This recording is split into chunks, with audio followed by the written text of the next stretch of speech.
For decades, Judy Sheindlin was more than a judge. She was a cultural phenomenon. With her razor-sharp wit and no-nonsense authority, she sliced through excuses like a hot knife through butter. In a world where justice often felt elusive, millions tuned in every day to watch her deliver clarity and fairness with just a few well-chosen words. Then, almost as suddenly as she had risen to daytime dominance, she stepped away from television screens, leaving viewers everywhere asking the same question. Where did Judge Judy go? The truth is, Judy didn't vanish. She evolved out of the spotlight. She was carefully building a new chapter, one that would surprise fans and challenge expectations, revealing dimensions of her life few had ever seen. Judith Susan Bloom entered the world on October 21, 1942, in Brooklyn, New York. She was raised in a practical, hard-working household. Her father, Murray, worked as a dentist. Her mother, Ethel, managed an office. Together, they instilled in their daughter a clear moral compass and an unflinching sense of discipline, qualities that would become her signature on and off the bench. After graduating from James Madison High School in 1961, Judy earned her degree in government from American University in 1963, then enrolled at New York Law School. By 1965, she had obtained her Juris Doctor and passed the New York State Bar, launching her legal career as a corporate lawyer for a cosmetics company. Though the work was stable, it didn't fulfill her. 2 years later, she left to focus on raising her 2 young children, Jaime and Adam. But by 1972, Judy was ready to return to the workforce with a clear sense of purpose. A friend tipped her off to an opening in New York's family court system, a role that aligned with her passion for meaningful justice. She applied, got the job, and immediately distinguished herself with her intelligence, efficiency, and refusal to tolerate nonsense. By the early 1990s, Judy had carved out a reputation in New York as a tough but fair family court judge, known for cutting through legal red tape with remarkable speed. She wasn't famous yet, but that was about to change. In 1993, Heidi Evans noticed her courtroom brilliance and encouraged her husband Josh Gatlin of the Los Angeles Times to write about her. His profile of this formidable judge caught the attention of talent agents Kay Switzer and Sandy Spreeman at Rebel Entertainment. They saw what others hadn't. Judy's unapologetic clarity could be television gold. CBS invited her to appear on 60 Minutes. She didn't just make an impression, she dominated. Her directness, humor, and moral authority captivated viewers. For the first time, Judy realized she could extend her reach far beyond the courtroom. That same year, she published Don't Pee on My Leg and Tell Me It's Raining, 1996, a witty, sharp, and practical book that echoed her courtroom persona. She retired from the bench after presiding over more than 20,000 cases, a staggering legacy, and prepared to step into living rooms across America. Rebel Entertainment helped shape the concept, a reality courtroom show with Judy at its center. One key piece was missing, her BAWF. She remembered a letter from 1995 sent by Petrie Hawkins Bird, a former BAF who admired her and offered to join her if she ever had a TV show. She called him.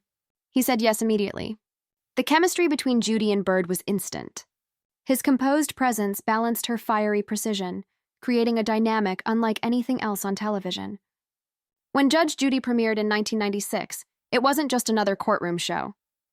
It was lightning in a bottle.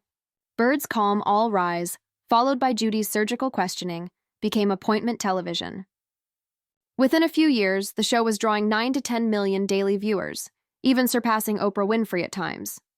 Judy had become a pop culture icon. By the 2000s, Judy was one of television's most powerful figures. In 2005, she was earning $25 million per year. That number climbed to $45 million annually.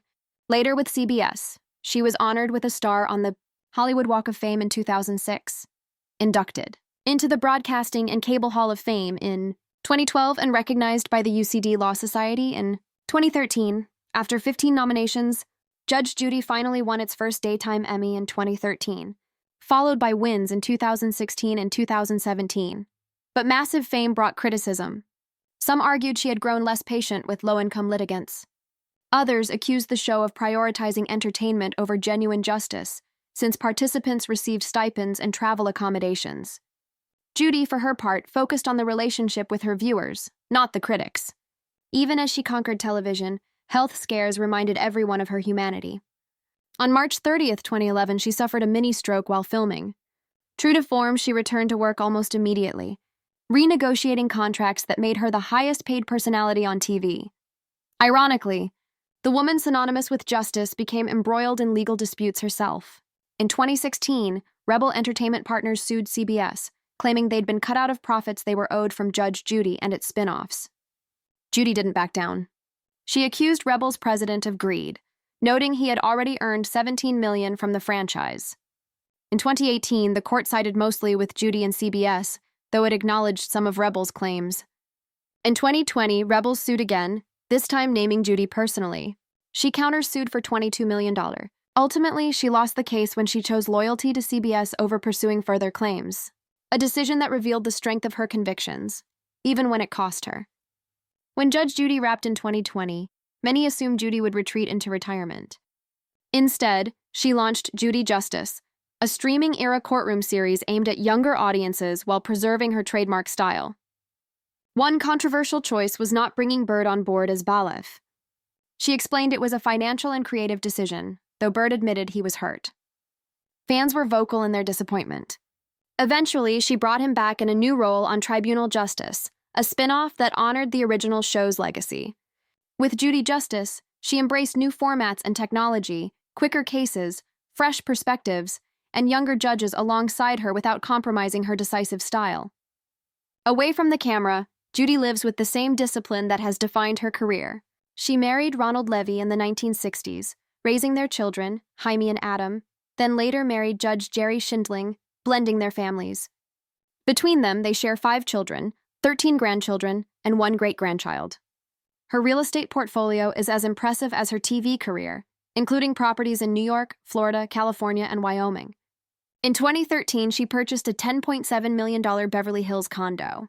In 2018, she and Jerry acquired the famous $9 million birdhouse in Newport, Rhode Island.